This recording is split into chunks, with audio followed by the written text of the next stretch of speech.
Hi, everyone. Welcome to this week's Google Hangout Crossover Media Featured Programmer of the Week. And we are happy to have from KUNM in Albuquerque, New Mexico, music director Matthew Finch, a very good friend of mine, somebody I work with very closely, and a real music aficionado, I must say, one of my most music-intensive people that we work with during the week. Matthew, how you doing? Well, I'm fine. This is an adventure for me. I'm on camera. You're on candid camera. I'm on candid camera. Other than that, we're fine. If you can see behind us, we're waiting for the rain, which in New Mexico is a very good thing. Yes, I know they're having their problems in California, certainly. Oh, yeah. Is that a New Mexico issue at all? Well, it's been a New Mexico issue since, for about 1,000 years. Maybe the last 25 in a very serious way. Well, let's jump in here, and congratulations on your feature this week. Your station is you're a university licensee, University of New Mexico, and you operate out of Albuquerque, is where the station lives. But you're not only a local station, but you've got translators. So in a sense, you are a syndicated radio station. We are, well, it's a translator thing. So it's of the 6 or 7 translators we have all across the state, they're all running the same material 24 hours a day. There's always a possibility down the line where we could customize material for Taos or for Santa Fe or for Albuquerque or any of the other towns that we reach. But right now, because we're up in the mountains, it's just a matter of this main transmitter, which is actually behind me, 13,050 feet up, bouncing out to the 7 translators that hit the communities. So we reach approximately 1 million people with our signals. Yeah. And do you have any sort of breakdown of, how many people are listening at any given time, or which day parts do best, and things like that? Well, we have, as in most terrestrial radio, it's always going to be drive time. Is always going to be stronger in terms of the numbers. We have, I don't know if I'm supposed to tell you what I know from Arbitron, but just between us, we are usually a cum of 100,000, which is 10% of the available ears, which is a pretty good showing. We go from maybe 100,000 down to, at our worst, maybe 88, and that was a few years ago. So that's where we fluctuate in terms of weekly listenership. Well, I mean, that's incredible. I mean, when you think about it, when you've got, so what you're saying is that at any given time, and correct me if I'm wrong, but at any given time, the average is 100,000 listeners? No, I don't think so. No, I think that's the cum. So that is added up over the week. So we may reach in good drive time maybe 25,000, maybe more than that. Don't quote me on that.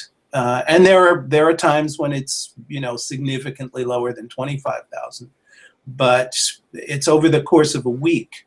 We would talk about 100,000 unique listeners. Still incredible. I mean, even to think about several thousand people listening to the radio station at any given time, from the perspective of my clients or music artists that you're showcasing, they're being exposed on your station alone to 25,000 listeners when you're playing their music, or 10,000 listeners when you're playing their music, or 5,000 listeners when you're playing their music. It's still significant. It's still an interesting statistic. And one of the unique things about this area is that, I've worked in New York, and I've been in other radio markets, and whenever I travel, I listen to what's on terrestrial radio more than satellite, just to get a feel for the locality.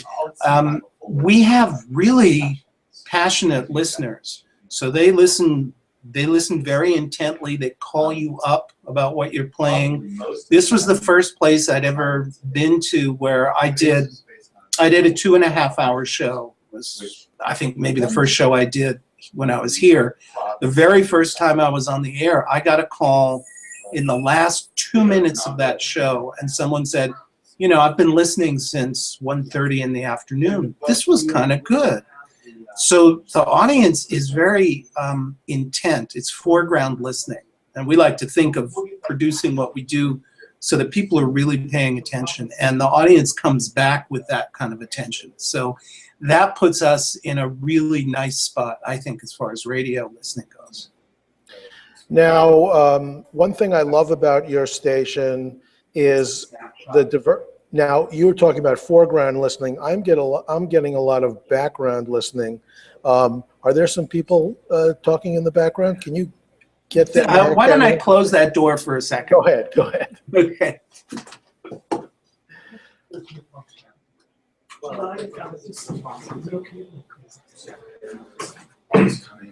Sorry. All right. Great. So your station plays a really wide range of music genres. You're one of the stations that I would point to that is super eclectic. You guys are all over the map, and that's really great for us. That's really great for us because, you know, we're crossover media and we work all kinds of music genres. So you're one of our best customers. Well, it's also because of what you're bringing and what you're sending us is, no, I don't know. I think maybe half of what you send would be considered beyond genre or fusion forms and stuff like that. So given the kind of programming we do, you can send something that a jazz programmer might go, well, it's instrumental, but it's not jazz. But something like that is going to work for our people because we have such a broad range of musical styles, and people like to move in and out of these sort of non-genre musics. And so what you have a lot of the time just fits in no matter where a DJ is going. It'll fit right in there. Yeah, you know, it's interesting because a lot of times an artist might ask me, which track am I pushing? And I let them know that the stations that we work, stations like yours, really, your album formats. Mm-hmm. And you've got all of your specialty shows. And as you're pointing out, they're subgenres of genres, so it's not just strictly a jazz show, but it's a particular type of jazz show or, covers a particular period of time, in the history of music, or it's a contemporary show, or it's some hybrid of styles.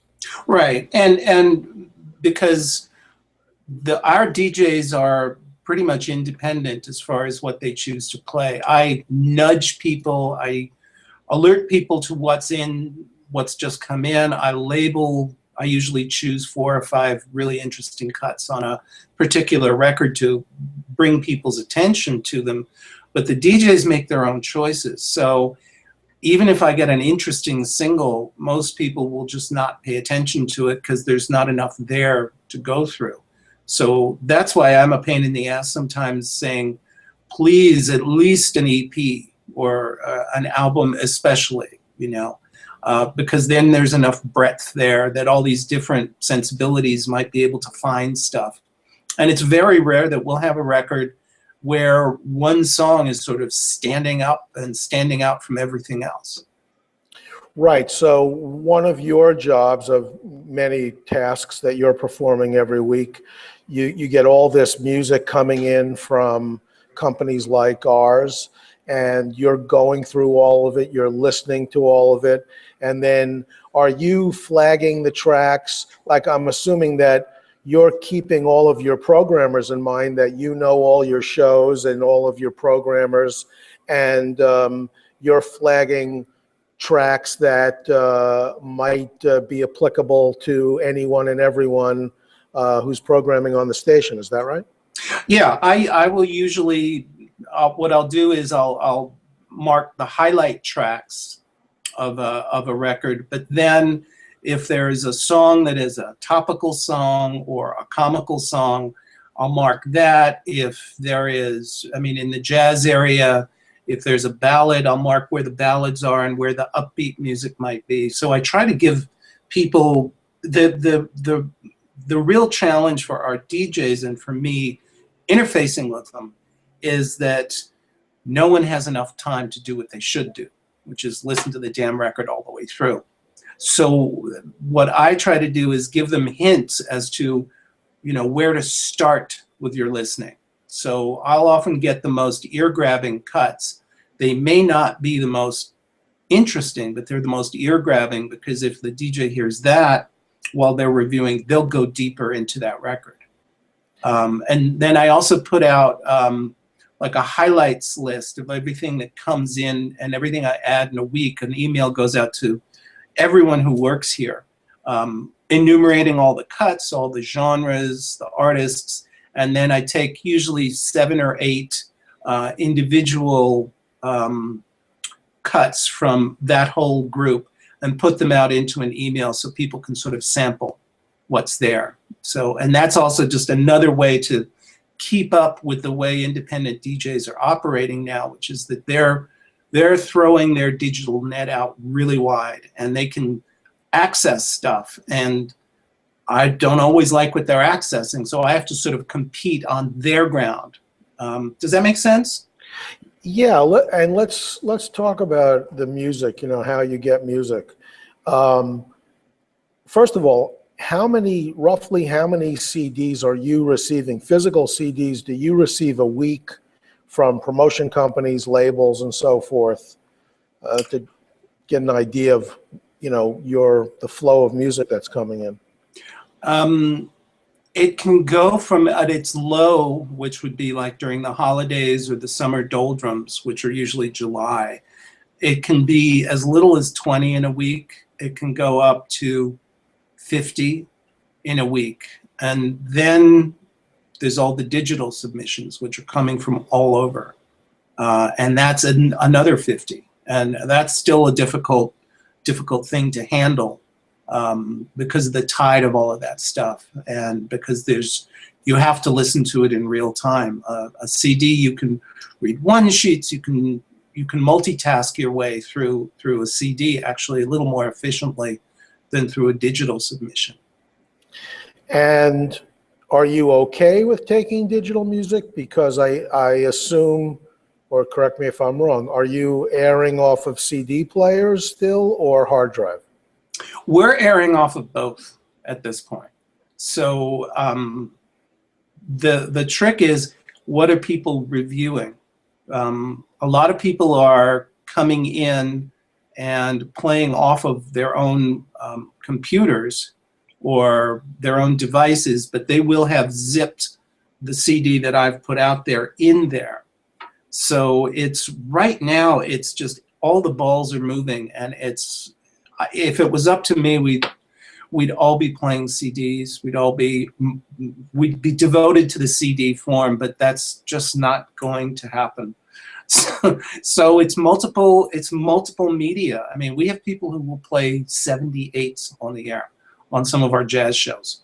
So we're trying to keep up with all of this stuff right now. No, you're kidding. People are airing 78s, as in you've got the machines to handle that? Yeah, we have turntables, and we have one turntable that is especially set up with a 78 stylus and a 78 arm, and it gets worked out at least once a week, man, sometimes twice. That's a first. In addition to all of the genres that you air, given your locale, I assume you also have a fair amount of regional programming. Regional programming in terms of public Well, you're in affairs the program or well, music? you're in the Southwest. No, music Mhm. programming. You're in the being in the Southwest. I'm assuming that you've got a good selection of shows that cater to music from south of the border, so to speak. Well, we have some serious competition in that regard. There is another public radio station here whose format they call New Mexico Music. So that's multiple hours per day during the afternoon. And that is primarily going to be New Mexican and Mexican ranchera music and sort of the traditional music of the region. Now, what we do is they've sort of cornered the market on that style, but there's a lot more traditional music in this area. So, first of all, I don't believe in segregating music. The only reason, no one here who works here should not know something about Native American music and the local Native American music or the local Latino music, and both of those forms are as broad as you can imagine once you get here. But New Mexico is also historically a very strong jazz region. I had no idea until I got here. But there's a jazz colony right outside of Albuquerque in a town called Corrales. Santa Fe has had jazz players. John Lewis from Modern Jazz Quartet was born here. And there is a serious jazz circuit that's really put together by only about 4 or 5 people in this state. So we have a profile in jazz that I had no idea we really had until I got here. And then as far as, the local music is the local bands and the local forms. So we're trying to cover the gamut in all of those things. We have 4 hours of Native American music on Sunday, which is going from powwow style music to what you could call native trip hop and all kinds of stuff in between. How many shows, how many hosts do you have, and are most of the shows 1 hour long, the music shows? No, my music show, the one I do, is only an hour long. These shows can go from 90 minutes, which is our daily jazz show, to our sort of marquee all-style show, which is called Freeform, is 2.5 hours in the afternoon.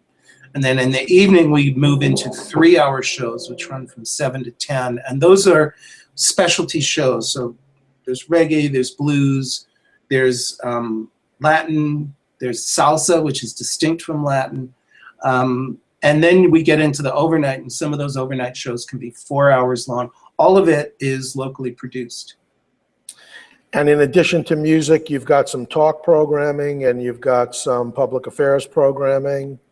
Yeah, we pull all kinds of stuff. So we're NPR affiliate, we're Pacifica affiliate, we're PRI affiliate. So we don't have Garrison Keeler and Terry Gross here, but we do have Ira Glass and Maria Hinojosa here. And those two are examples of people from the National who come to New Mexico almost every year. Amy Goodman as well through Pacifica, and a few other. Kiwanis Broadcasting, which is based in Alaska, sponsors a show that used to be produced right here at KUNM called Native America Calling, which still comes out of Albuquerque. And there are a bunch of people who work for that syndicated show and also come in here and do different kinds of programming with us. Okay, let's get down to business. You are not a commercial radio station. You are a non-commercial station. And of course, if you guys didn't exist, all of these music styles would not be available on the radio if stations like yours did not exist. But as a non-commercial station, you raise money differently than a commercial station, which raises money through airing commercials. Right. You have listener fund drives, and you've got local businesses that take out underwriting with you. Can you talk about some of that? Well, the way our budget breaks down is we could think of it in terms of three parts.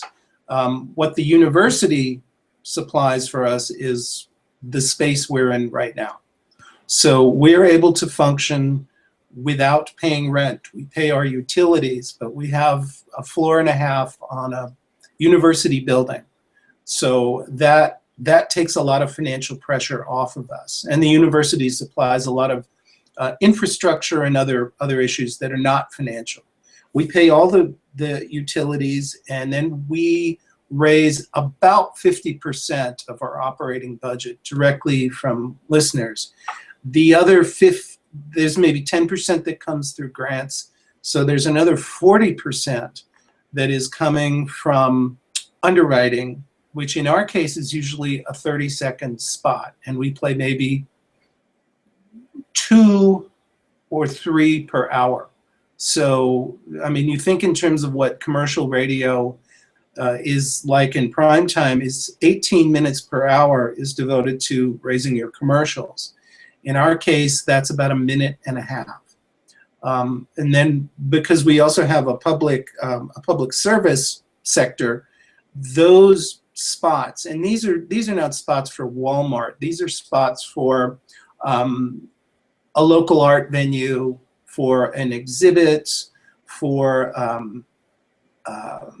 a motorcycle shop, a garden store, especially in the springtime, like right now when everyone's planting.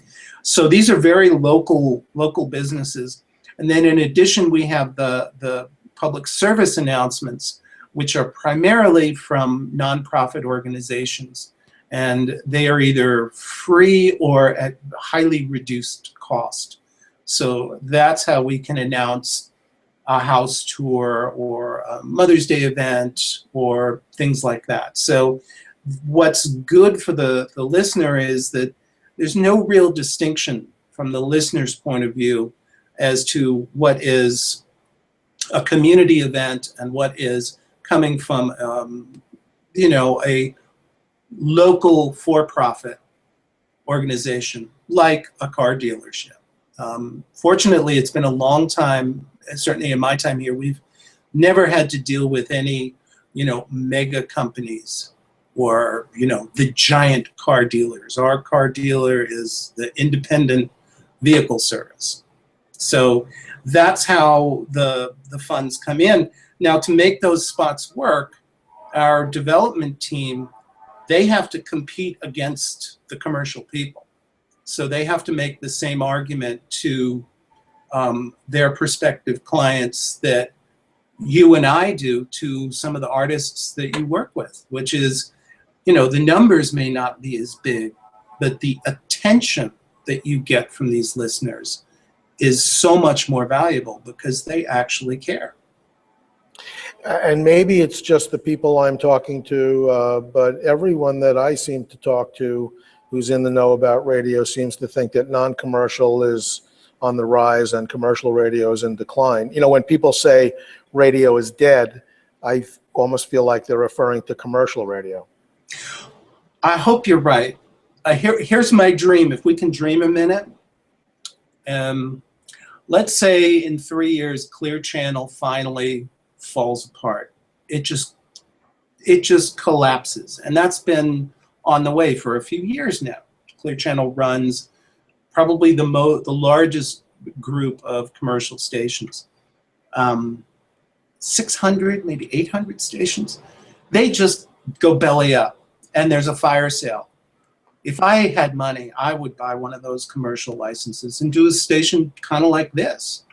I would love it if the nonprofits or nonprofit-minded and the non-genre people could just sweep in and take over. I would love it. I don't think it's going to happen that way. Well, we'll see. We shall see. But it's so much more fun to have a listener-funded station than a commercial-funded station because you've got actual living, breathing human beings that you can not only be part of your fund drive and fundraise, help you fundraise, but also other events that you might do throughout the year. You've got, a collective of human beings. Hmm. That's absolutely true. And we have a really nice rotating door that we're about to hit our 50th anniversary right now. So we want to try to do something with all the alums who've worked here and moved on. And the network that we're beginning to see of people who've been through this place is really astonishing. Where all of these listeners are, where all of these programmers are. Some of them have kept up in radio. Some of them have gone into very, very different areas. But people do come back, which is kind of wonderful about it. And you've been at the station for what, 11 years now? Yeah, 11 years here. Yeah. What were you doing before KUNM? I know, but you can tell everybody. I was in Pacifica Radio. I was in New York with WBAI, which is where I learned my radio. And I was there for 13 years. And the last 7 of them as a combination of arts director. I'm a music director here. Over there it was arts director, which was a slightly different job, and a programmer. And you and I knew each other then. Not terribly well, but we were in touch. And I can tell you it was utterly heartbreaking when I was there because I couldn't get anything played. Or if something got played, I couldn't tell you what played. It was, I think you guys were blind to what was going on. Even if something was doing well, I don't know if you could know, because I couldn't know.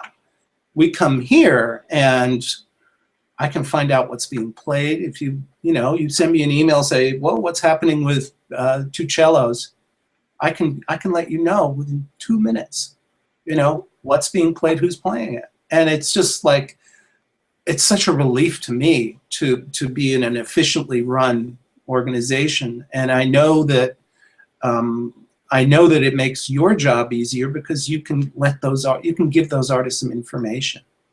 Yeah, that's a very key issue because, it's that qualitative information that I think is really, really important. You guys do a fantastic job in giving me that qualitative information. You give me, in-depth, detailed information, not just track information, which is great information to have. It's a lot better than a programmer telling you, yeah, we're playing it, to get track information. And then, of course, you often go beyond that and you give me the good, the bad, and the ugly. And you're very honest about everything, and I do appreciate that. Well, let me say that in your case, in case of crossover, it's very rarely ugly. And I always try to be personal about what's negative. It's like, well, I may not like this, but we got people who are going to fall in love with it. And I'm always willing to be educated by you and by our DJs. So, I'm not a gatekeeper in the worst sense of the term. I'm ready to be educated. Let's get back to this radio is dying issue that a lot of, say, maybe younger people, tend to think that, or people who want to sell records, have often said that. And I think what's going on with radio, where, pre-internet, radio used to be the place you needed to go to hear the music. And, a lot of times an album purchase would come from that listening. Less so now, in multiples, but I think what radio can provide now on a local level, because of course radio's got 2 sides to its equation. It's got its broadcast side and its website and online, and however much programmers are active with social media, and stuff like that. But on the broadcast side, it's a destination in a locale, which of course provides the 3 most important elements for an artist, which is playing a gig and getting paid for that, when you play that gig, often it's going to represent the place that you're going to sell your physical CDs more than Amazon and iTunes. Right. And then it might be the only time that you're going to ever be able to fully work a local media market, because a local market probably will only be interested if you're going to be in town playing. That's true in our case, absolutely. And you know, that's why sometimes I have to disappoint people, because a lot of artists are not going to come through New Mexico, but they're like, well, you can interview me on the phone. And I have to say, you know, we do very few phone interviews. You know, if you're coming to town, everything's different. You know, we'll get Lucinda Williams on the phone if she's coming to town, because she has the kind of stature in this area that a phoner is important, even if she's never going to make it into our studio. But we also have a ton of touring artists who come in through our studios and perform live. You know, what we try to push people to understand from the artist perspective is, we would love you to be here and we want to see you play. Even if you've got to strip it down and play acoustic and you normally play differently, you know, we would love to see you play. So what that means for the artist is people get to hear them in the real situation and to hear where they're performing. So, you know, I think that the artists are going to make their living on stage. I mean, that seems to be conventional wisdom now, that album sales are going to pay your gas as you're on tour and maybe make your mark historically, but you make your living on stage.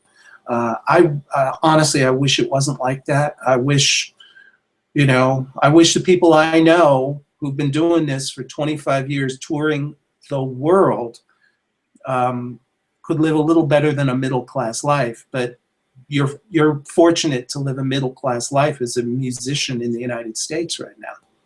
Yep, very true. Well, how are you guys set up online?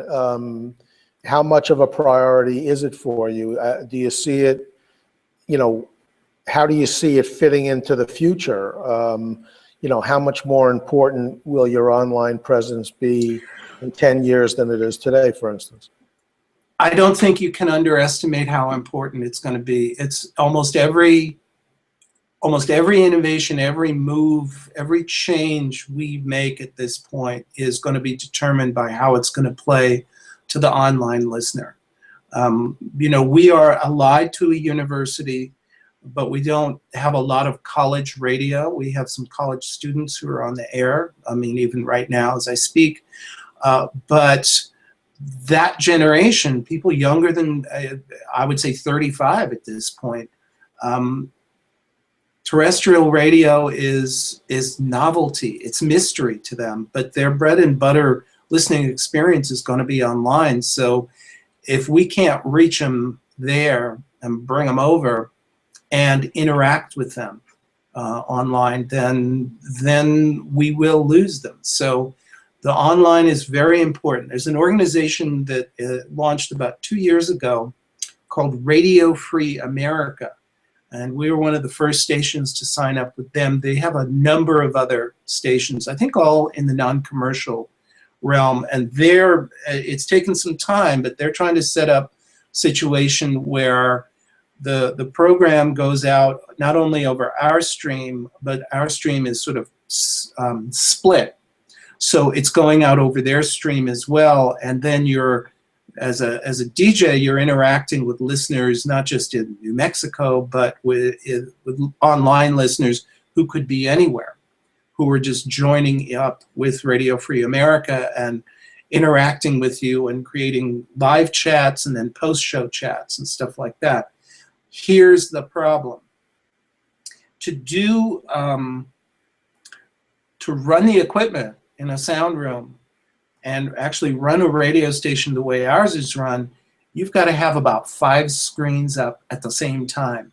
And you've got to move from screen to screen to screen to screen and sort of keep your on-air poise and improvise a show, because most of our shows are not scripted.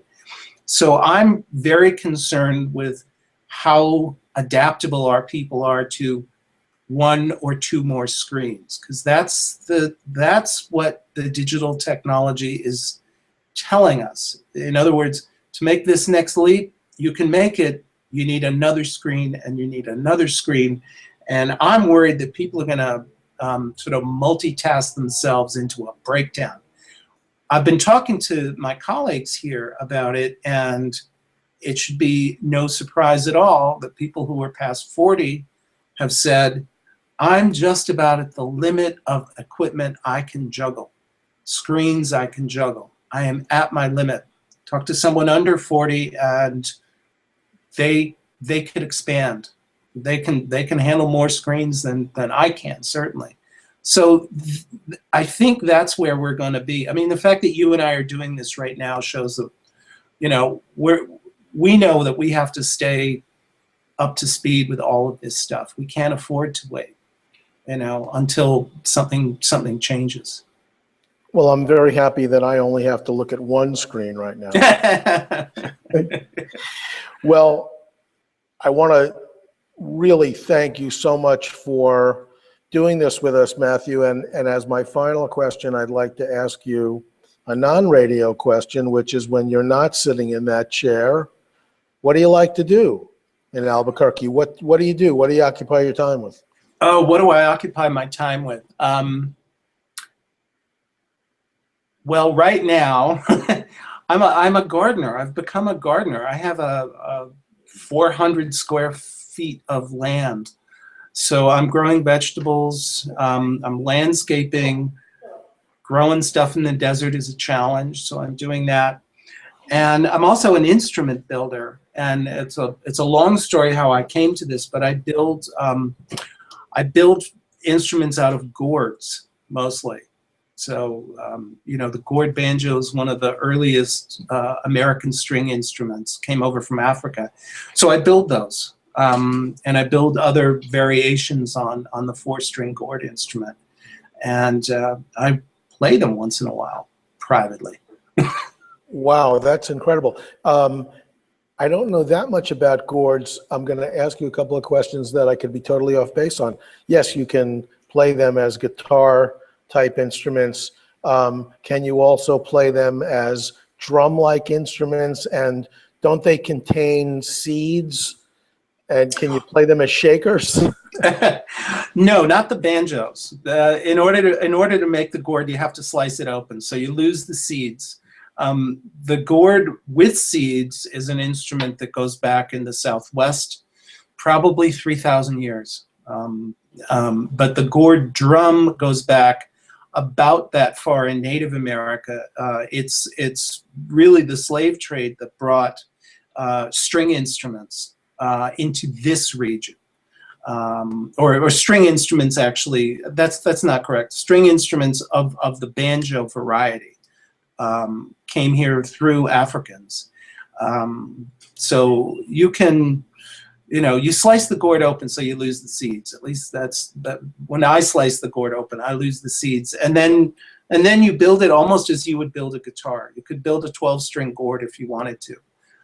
They're usually fairly small, so, you know, the classic gourd banjo is a 5-string instrument, very similar to the Deering banjo, only it's a goat skin. It's just a beautiful instrument, and usually if you want to be accurate, historically accurate, you're using fiber strings or nylon strings to get the sound, because the sound of it is very, very different from your bluegrass banjo. Wow, that's great. You got to send us some pictures. Matthew, thank you so very much for doing this. You're a great featured programmer for us, and I really appreciate your time doing this Google Hangout. Please watch our Google Hangout on YouTube. And thanks again, Matthew. Really appreciate it. Have a great day. Okay, well, hold on. Do I go to Crossover Media YouTube channel? Yeah. Okay. And you'll be able to see this. Okay, well, thank you, Max. Give my best to everyone at that end. Will do, Matthew. Thanks again. Really appreciate it. Okay, bye-bye now. Bye.